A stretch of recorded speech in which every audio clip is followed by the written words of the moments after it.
Good morning, folks, and welcome to the daily report for Monday the 6th of December. I thought it would be cool if I did a video today again for a change. I haven't done a video for quite a long time, so let's get on with it. I've got the Euro hourly chart, and first of all what I want to do is to determine the weekly direction for this week. And so I'm going to switch across to the weekly chart, and we'll have a look at it then.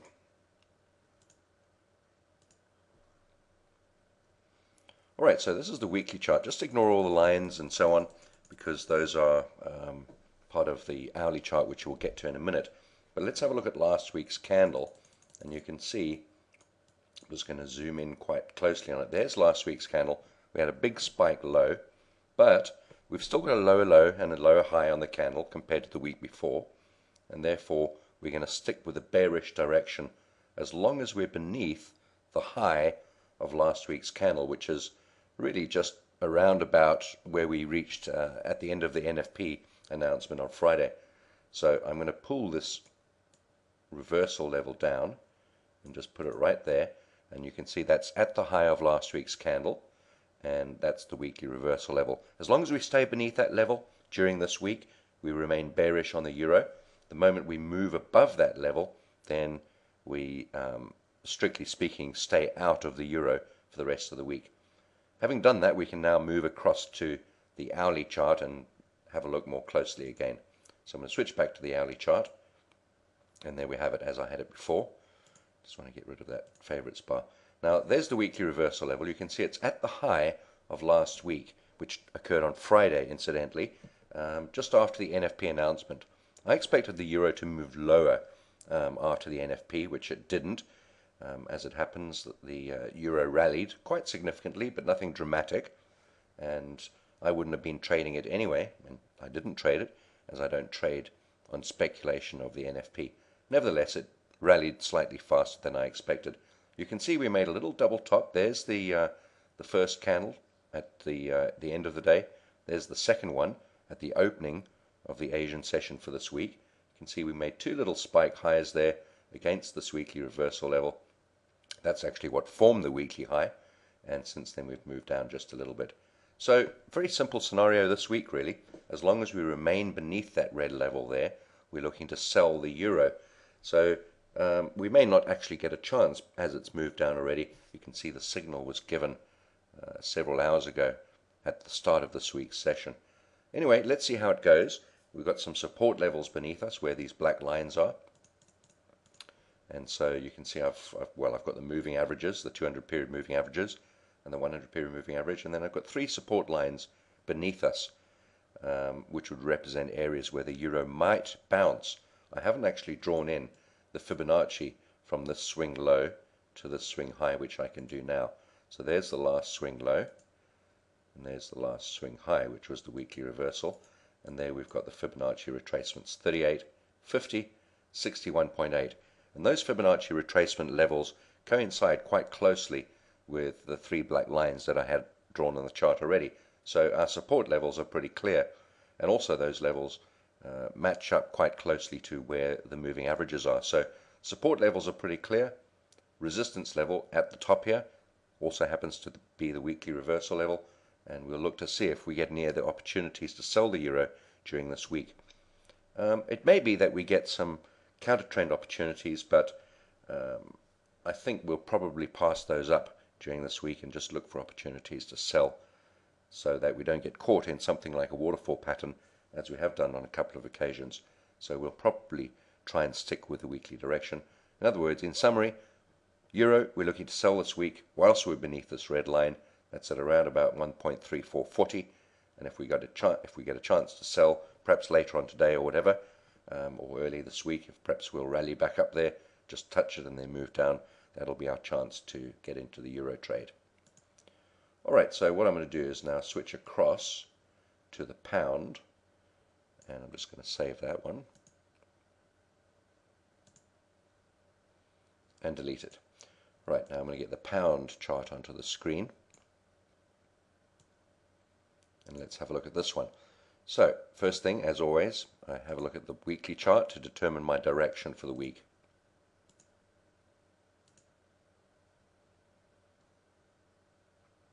And the lines are not important on the weekly chart. These are just there for the hourly chart. So I'm going to zoom in and have a look. And very similar to the euro, you can see last week we had a lower low and a lower high, but something of a reversal pattern, just about approximating a piercing pattern. However, we'll go with the notion that the pound could be bearish or bullish this week. And the reason I say that is because strictly we've got a lower low and a lower high on last week's candle, but it is very, very close to being a good weekly piercing pattern.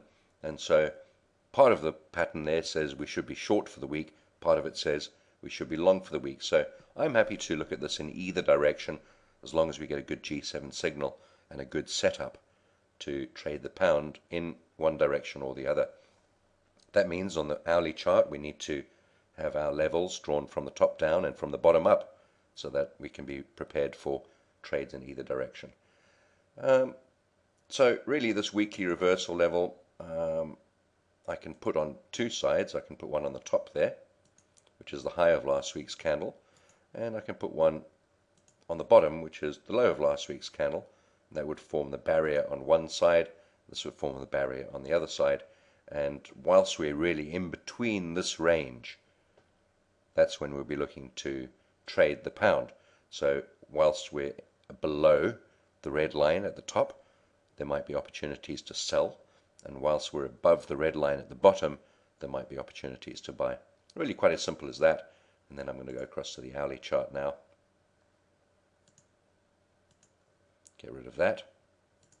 And here's the pound hourly chart. Now you can see also, similar to the euro, there's the big candle that took place after the NFP news came out, and that's what caused the rally in the pound. And after that initial rally of 2 or 3 candles, kind of just edged up a little bit, but then moved down towards the end part of last week and in the opening plays of the Asian session this week. You can see we had a nice little, this is on Friday, a nice little tweezer top there, which actually signaled the top of last week's move. It also happens to be at the 50% Fibonacci retracement. If I just zoom out a little bit, actually let's do it like this. If I zoom out like that, you can see I've got the swing high there all the way down to the bottom, and there we've moved up to the 50% retracement level. So we've recovered 50% of that move down, and so that forms the top barrier to our trade. So what I'm going to be looking for is, whilst we're beneath that red line, I'm looking to sell. So there's not a lot of space above where we are right now. There's not much resistance I can draw in there. And then I'm going to put some support levels in. There's one there from that low. This line I can delete because it's out of the range that we'll be trading in. In fact, so we've got a black line of support here and one just below that, which was previous resistance there, there, and there. So that forms now a support level, and that forms a support level because it was support before. There's nothing much else I can draw beneath where we are in terms of black lines, but what I can do is put a Fibonacci retracement in from the bottom to the top and look at potential support areas. And there we have it, 38, 50, 61.8. And just like the euro, these levels here are all sort of conglomerated around where the moving averages are. So these will form good support levels. Incidentally, this 38% retracement level, you can see, coincides with that previous spike high there. If I just zoom in. So that 38% retracement coincides with this high, this resistance level. So that could be a good level. Also, the 200 moving averages around there.